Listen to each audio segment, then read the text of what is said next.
Gunung Rapi Purba melu krungu swaramu ngomong ke apa ademe Gunung Rapi Purba sing neng Landrang Wonosari Yogyakarta janjine lungane ra nganti suwe-suwe pamit esok lungane ra nganti sore janjine lungane ra nganti suwe-suwe nganti kapan tak entek. Oh ya mas, ngamen apa mau ngapain sih? Ngamen mas. Mau enggak masih tutup soalnya mas. Masih tutup. Terus kemudian kita ini lagi berbenah karena Fredable ini mau ada pameran baru nih mas. Oh begitu. The new normal, pameran new normal. Jangan lagi pak. Oke, ya. Oke, Pak Jo, ini saya ngajak teman saya, Pak mau lihat-lihat ke dalam. Rantai nari, rantai nari. Saya baru tahu dia tuh siap lagi kalau bapak rokok. Bisa. Dia pakai tenar kita. Betul Pak, jadi emang kita sama-sama penasaran nih Pak. Jadi Sobat Museum, selamat pagi. Kami, saya Mahendra bersama Mas Ayub Anto, bersama Pak Suharjo dan Pak Mika. Pagi ini ingin menyapa sahabat-sahabat museum semua dalam bincang publik yang terkait dengan inovasi dan wajah baru museum. Betul sekali Pak Mika. Nah, Pak Mika ini kuratornya yang menata ulang, ibaratnya desain interior eksterior. Nah, beliau yang ngerti jeruannya kayak apa. Nah, tapi sambil jalan santai-santai sedikit, mungkin kita belum tahu Pak. Kira-kira bocorannya kayak apa Pak nanti Pak museum setelah ini? Baik. Terima kasih sahabat museum dari seluruh dunia.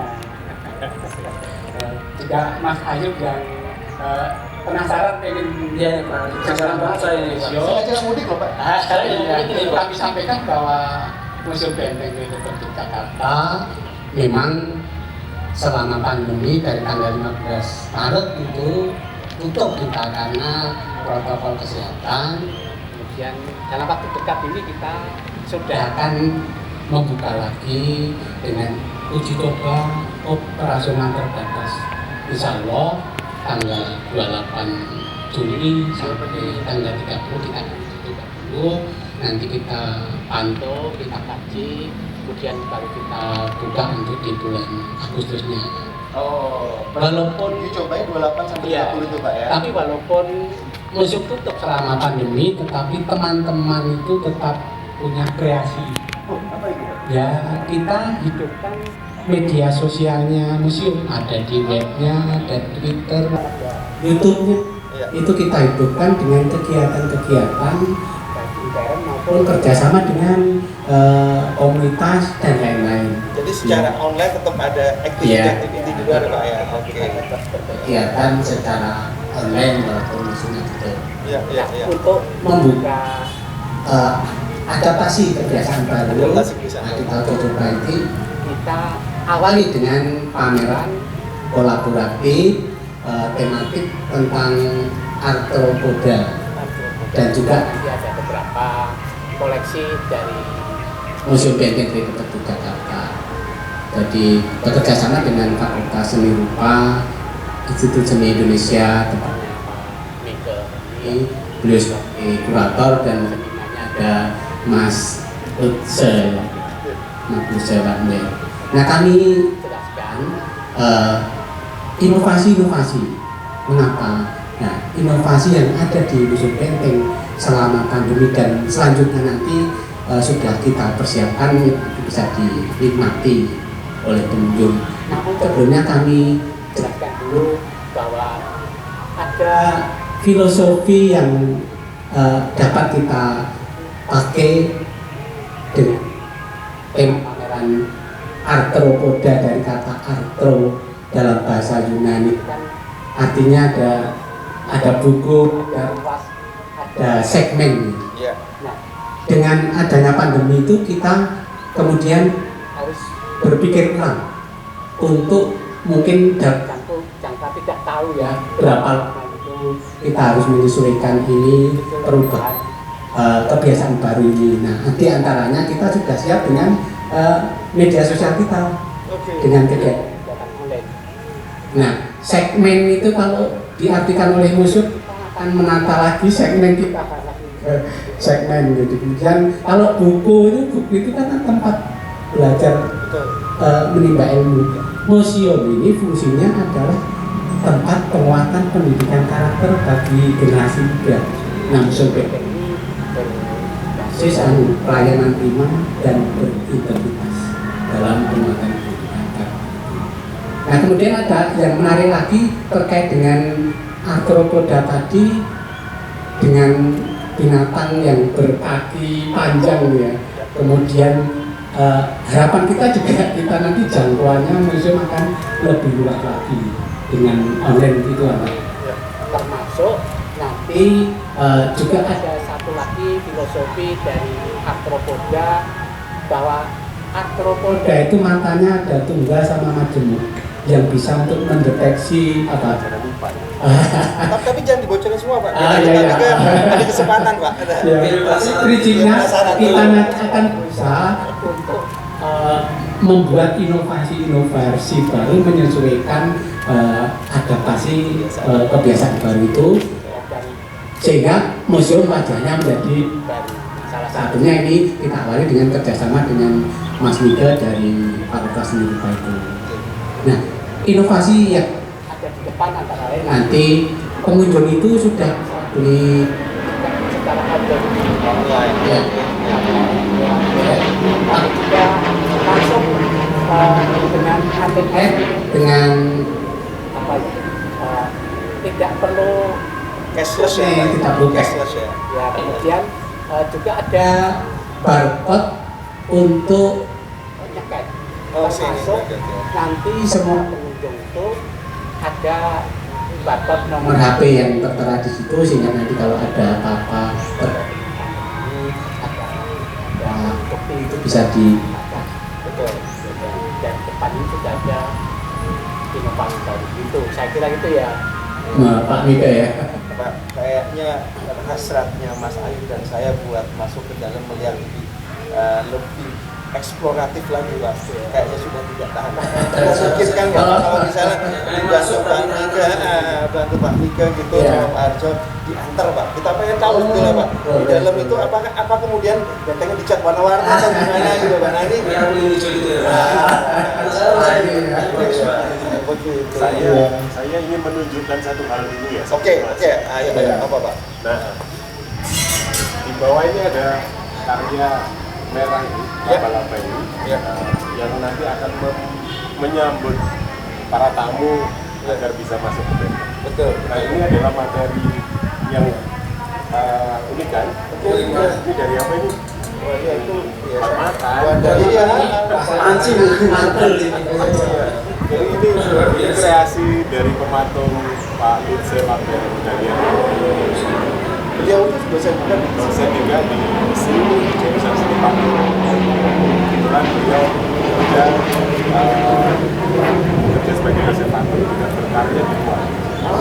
Dia pernah ke Korea, dia pernah ke Thailand dan sebagainya untuk memajang karya-karya.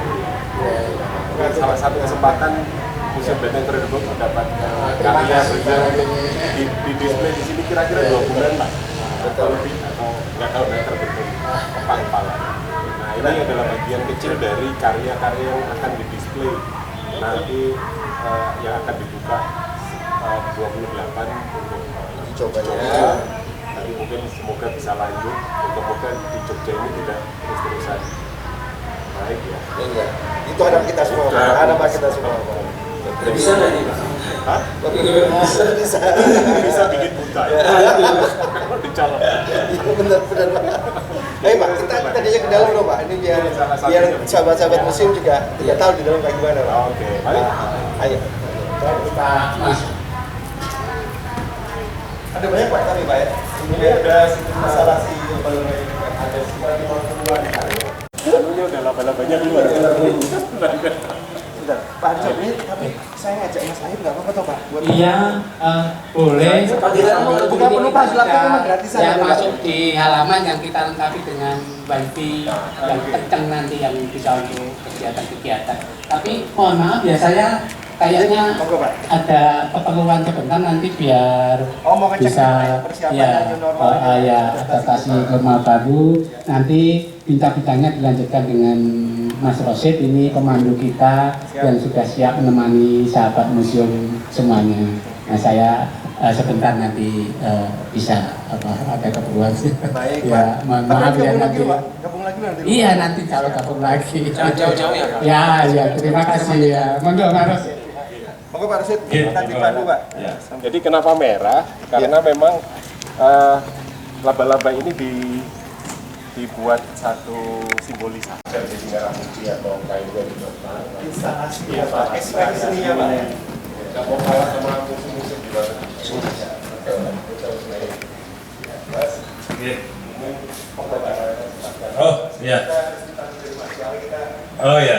Ini kita sekarang berada di diorama 2. Adanya berita proklamasi, kemudian Sultan mengumumkan para tokoh pemuda nasionalis, agamis maupun dari kaum Tionghoa, mereka diberi wejangan agar kita semua tidak gegabah mendengar adanya berita proklamasi, karena kan kita dijojok sangat lama sekali, dan akhirnya kita mencapai cita-cita yaitu proklamasi tersebut. Nah, untuk itu para pemuda di Jogja dikumpulkan dan diberi wejangan oleh Sultan Hamengkubuwono agar menjaga kondisi Jogja tetap aman, stabil, perekonomian tetap berjalan, dan semua tetap bisa merasakan euforianya adanya berita proklamasi. Sultan juga berinisiatif untuk mengirimkan surat pada Soekarno dan Hatta bahwasanya Yogyakarta, di mana rajanya Sultan Hamengkubuwono IX itu tetap berada di bawah NKRI dengan pemerintahan kerajaan yang telah terbangun. Jadi pemerintahannya tetap berjalan, Sultan yang megang, tetapi tetap berkoordinasi langsung dengan Soekarno dan Hatta. Diorama-diorama ini semua kan tampil di kamera virtual. Ya. Oke, ya. Kisaran peristiwa yang ada di Rama dan juga koleksi yang melekat terkait dengan peristiwa ini akan kita sampaikan melalui pameran daring yang telah dikuratori oleh Pak. Jadi ada foto, ada lukisan, ada diorama, ada memorabilia. Ya, betul. Jadi salah satunya kalau nggak salah hanya hadir mas. Ya, tempat tidur utama ya. Nanti bocor dulu Pak, jadi nanti dibawa ke sana ke dulu Pak. Jadi memang ini pameran yang agak kompleks, bukan agak, memang kompleks. Dipadu antara seni dan sejarah. Ya. Pamerannya di indoor dan outdoor. Ya. Pameran di maya dan nyata. Betul. Ya kan? Luring dan daring. Ya. Ya betul, boleh nggak ada itu. Gitaran dan ngomong. Nah, iya. Betul. Ini baru nih Pak, Ini pameran yang inovasinya di sini. Betul. Ini gini Pak, banyak yang mengklaim pameran virtual, tapi cuma cerita doang. Jadi nggak ada sesuatu yang bisa kita bangun sebagai sebuah chemistry lah. Dalam artian tertentu tadi Bapak sampaikan bahwa ada kesan yang dibangun sehingga teman-teman yang bawah itu tetap inline dengan yang ada di dalam museum sendiri. Jadi ngerti sejarah dan bisa menikmati keindahan. Ya, betul. Mana yang Oke, nah, selanjutnya terkait adanya berita proklamasi tersebut di Jogja ternyata juga ada orang lokal yang mewartakan adanya berita proklamasi tersebut. Dulu namanya masih Harian Sinar Matahari. Momentum seperti itu, maka mereka berinisiatif juga untuk mewartakan adanya berita-berita ini di selatannya Hotel Indah Garuda. Sekarang di selatannya dulunya awalnya itu ada di selatan Hotel Indah Garuda. Dulu penggagasnya yaitu Pak Sumantoro. Jadi pada tanggal tersebut, Sorry Pak, waktu zaman itu kan belum ada WhatsApp, belum ada email. belum. Itu gimana? Itu informasi itu? Jadi kirim informasi itu melalui kantor berita Dome yang ada di Jakarta. Itu pada saat momentum adanya waktu jam istirahat, para nasionalis menggunakan momentum itu untuk mewartakan berita ke seluruh Indonesia melalui kantor berita Dome, dan diterima kantor berita Dome yang sekarang menjadi perpustakaan daerah di Jalan Malioboro itu. Kan pada saat itu proklamasi kan hari Jumat. Momentum hari Jumat itu juga digunakan untuk mewartakan berita proklamasi itu melalui khotbah Jumat itu. Bahkan menariknya, kalau sekarang kan diajar di Warnapro, jadi diajar itu berkeliling kota pakai sepeda ontel.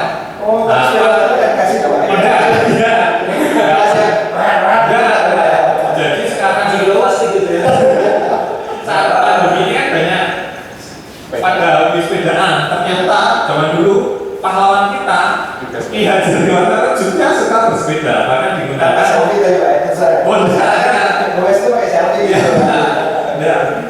Jadi disebarkan sama murid-muridnya keliling kota. Kemudian menjadi KR ya. Ya, kalau terkait dengan Hari Sinar Matahari ini, kemudian ada gagasan bagaimana kalau orang itu yaitu kedaulatan rakyat. Jadi kedaulatan itu milik rakyat. Dan terbit pertama kali 27 September 1145. Filosofi panjang ya. Sekarang ini Koran tertua di. Oh iya loh.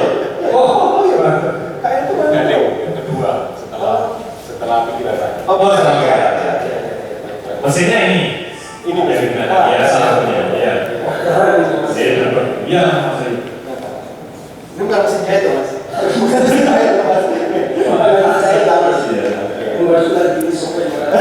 Tempat zat kimia namanya etching katanya. Etching itu fungsinya adalah memisahkan minyak yang terkandung dalam tinta. Bukan tinta merah mas. Tinta. Bukan tinta merah ya. Ini tintanya dari sini. Oke. Kemudian momen yang lainnya terkait dengan peristiwa pasca proklamasi adalah ini menarik sekali. Tanggal 20 September 1145 di Jakarta itu diadakan kongres yang dihadiri oleh DPR, Pemuda, dan ormas-ormas, bahwasanya mereka menyepakati untuk menyemarakkan Indonesia dengan bendera merah putih. Jadi menyemarakkan wilayah Indonesia dengan merah putih itu diawali setelah adanya kongres tanggal 20 September 1145. Kemudian dilakukan tanggal 21 September 1145. Termasuk yang berbeda. Dalam satu yang sama Pak? Iya, karena momen-momen proklamasi itu memang digunakan semaksimal mungkin untuk meneguhkan kemartabakan bahasa Jawa. Kita berdiri ini. Simbolnya adalah merah putih itu. Berarti memang kayak sekarang Pak. Sekarang tuh kalau mau naikin trending tinggal cukup bikin posting di Twitter yang agak sensasional. Trending Pak. Masuk itu trendingnya ini Mas. Dan sebetulnya ini sudah diaktualisasi oleh Mas Ayu. Ingat saja. Itu merah putih. Ya, Atasnya merah, soalnya putih. Termasuk kameranya Pak Kepala juga menggunakan simbol warna. Betul. Merah. Merah itu keren.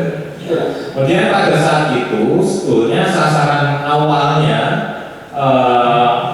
pengibaran merah putih itu selain di rumah-rumah termasuk di Semisono yang sekarang di 0 km sudah ada bangunannya. Di mana ya? Sebelah sini. Setelah itu mau ke Gedung Agung, tetapi dicegah. Kemudian masa itu kembali ke tempat asalnya masing-masing, kemudian mengumpulkan massa lebih banyak. Akhirnya menuju Gedung Agung, kemudian mereka mempunyai beban yang berlebih. Kemudian para tentara Jepang itu posisinya cuma standby saja. Kalau ada kerusuhan, mereka akan melawan, bergerak. Jadi ada 5 pemuda, 1 pemudi. Jadi luar biasa. Ternyata zaman dulu itu wanita juga pemberani juga. Namanya nanti ada ahlinya bisa. Jadi tiap posisiin. Betul Pak. Yang memang tidak terkesan monoton seperti museum-museum yang lainnya ya Pak ya. Ya, nah ini kebetulan ada Pak Madgori ini, Wah, iya. komandannya Satgas Covid. Salam kenal Pak. Iya, iya, Pak. Nah, bisa dijelaskan ini terkait dengan tadi sudah ditanya-tanya sama Pak Mike, Pak Mahendra, Mas Ayub. Mau tanya lo dikit karena Mas Ayu dan saya penasaran Pak. Saya jauh-jauh loh Pak dari Pak. Wah, ya. Penasaran banget. Terima kasih Mas. Pak Hendra, Mas Ayu Pak. Dari kami, prinsipnya atas instruksi dari Kepala Museum Benteng bahwa besok tanggal 28 kita rencana untuk uji coba buka. Betul. Makanya kami dibentuk oleh standar operasional untuk pengunjung maupun untuk pegawai. Oke. Dan alhamdulillah puji syukur pada kesempatan hari ini semua sarana prasarana Museum Benteng terkait untuk menghadapi adaptasi kebiasaan baru kita sudah ready semuanya. Ya. Termasuk sosialisasi untuk semua pegawai bagaimana misalnya menghadapi pengunjung, menjamu pengunjung, melayani pengunjung, kita sudah memakai standar protokoler kesehatan. Jadi prinsipnya dari kami Museum Benteng, pengunjung yang datang ke Museum Benteng dalam kondisi sehat.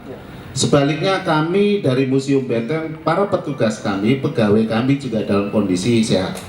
Mudah-mudahan dengan kondisi seperti ini kita banyak belajar untuk bagaimana menata diri, menjaga kesehatan, menjaga pergaulan dan lain sebagainya. Prinsipnya itu Pak Rosid. Jadi dari kami, dari Satgas, terkait sarana prasarana, SOP, kita sudah ready, sudah siap, dan atas instruksi kepala, kalaupun nanti di bulan Agustus kita buka, kita sudah siap. Hanya sahabat museum Pak. Sobat Amber Saya juga siap. Orang Papua juga Pak, pengen tahu saya ini Pak. Iya.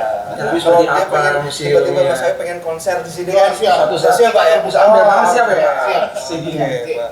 Sudah ada satu panggung. Siap, ya. Pak, mau izin kita keliling lagi Pak? Monggo, silakan. Nanti, tapi aman kita Pak ya? Aman, aman. Oke, siap. Aman. Oke. Matur nuwun Pak.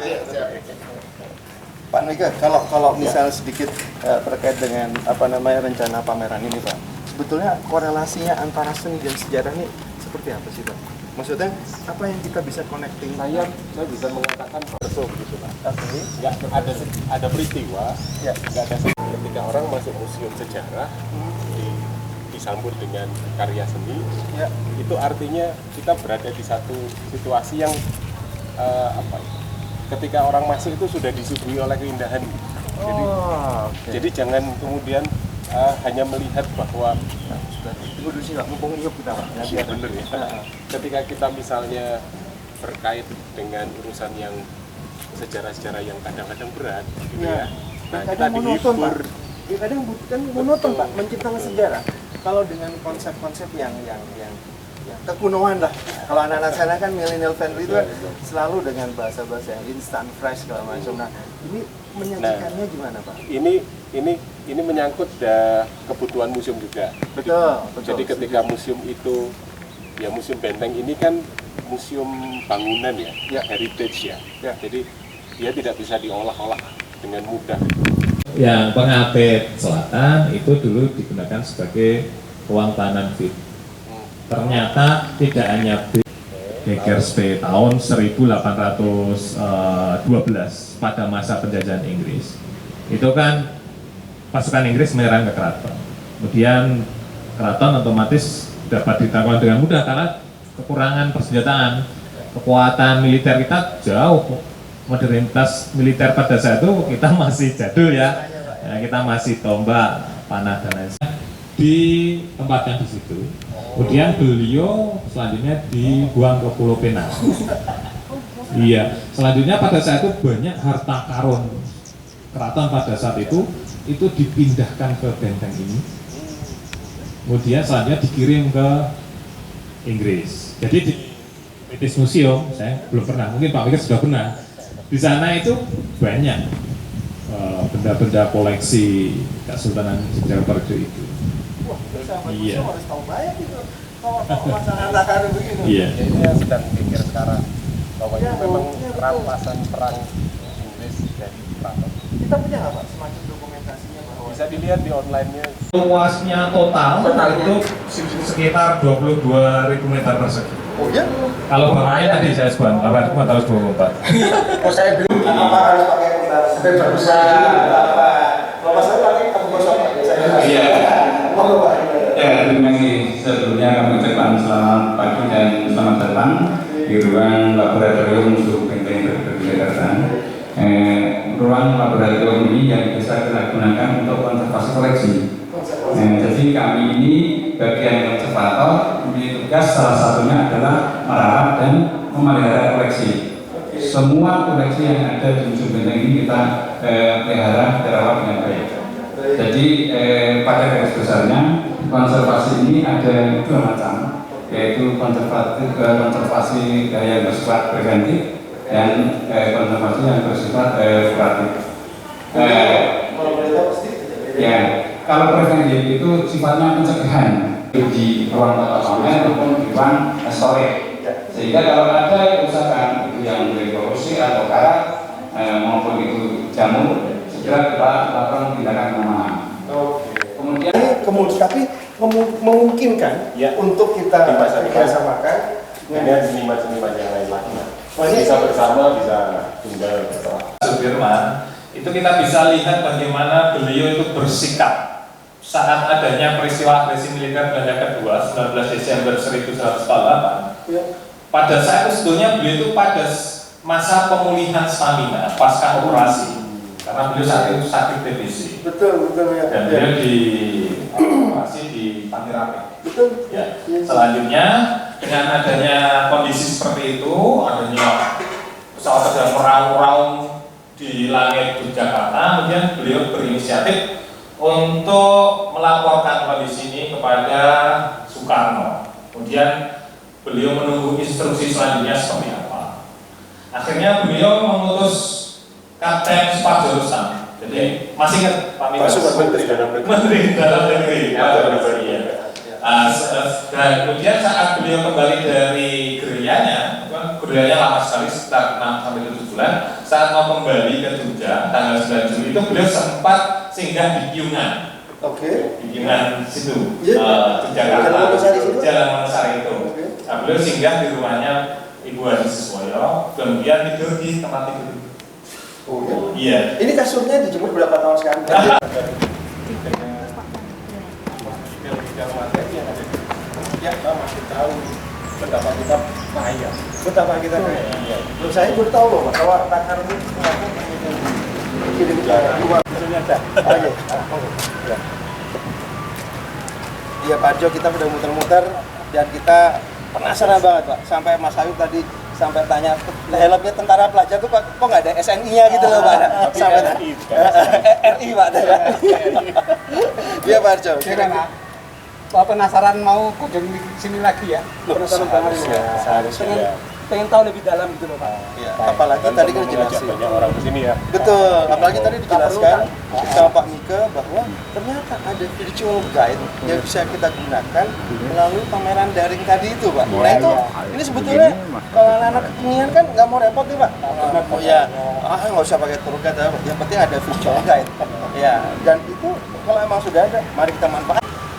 Ya memang Museum Benteng ke depan itu menjawab tantangan zaman dengan adanya kondisi pandemi ini, kemudian kita banyak inovasi terkait dengan Revolusi 4.0. oh iya itu kita galakkan sehingga pada belakangan ini kita sudah mendekati misalnya dengan jurusan-jurusan di SMK yang ada multimedia, yang ada desain komunikasi visual, kemudian yang ada audio, video, otomatisasi. Dan kalau dengan universitas, dengan Pak Mika sudah nanti kerjasama dengan mahasiswa dan sebagainya yang nanti akan memperkuat teknologi informasi yang kita punya untuk nanti pemeliharaan serta pengembangan ke depan. Sehingga nanti kita akan total mendekati generasi muda, karena generasi muda itu adalah sangat potensi dalam rangka untuk penguatan pendidikan karakter generasi muda kita agar mereka punya modal untuk sadar terhadap sejarah dan identitas jati dirinya. Kalau Jogja itu kan keistimewaannya kan di dalam kebudayaan ya. Nah, itu juga Kita adalah bagaimana caranya tadi itu dengan baik dengan inovasi, pameran virtual atau apa namanya kerjasama lainnya yang memungkinkan ini mendekati generasi berikutnya memahami karakter yang ada di museum, Pak ya. Iya. Salah satunya juga misalnya kita punya fasilitasi kalau Selasa Wage di Malioboro itu Nah di depan kita sediakan panggung untuk generasi muda untuk berkiprah, ekspresi. Apa pas Covid ini apa nggak Pak? Untuk pas, ya. Selasa Wage itu apa ya? Selasa Hari Selasa kalau di Jogja itu ada sekolah untuk guru-guru jurusan IPS di SMP, sejarah di SMA, kemudian ada seni budaya, kemudian ada PKN. Terima kasih sahabat museum semuanya. Kita tutup dengan satu lantunan mesra ini kali ini ya. Sewu Kuto. Sewu Kuto. Maksudnya perjalanan hidup saya. Siap, oke Mas. Monggo Mas. Sewu Kuto wis tak liwati, sewu ati tak takoni, nanging kabeh padha ora ngerteni. Lungamu nang endi? Pirang taun anggonku goleki seprene durung bisa nemoni. Wis tak coba ngalekake jenengmu saka atiku, satenane aku ora ngapusi ise tresno kota Jogja. Jogja selalu istimewa. Top.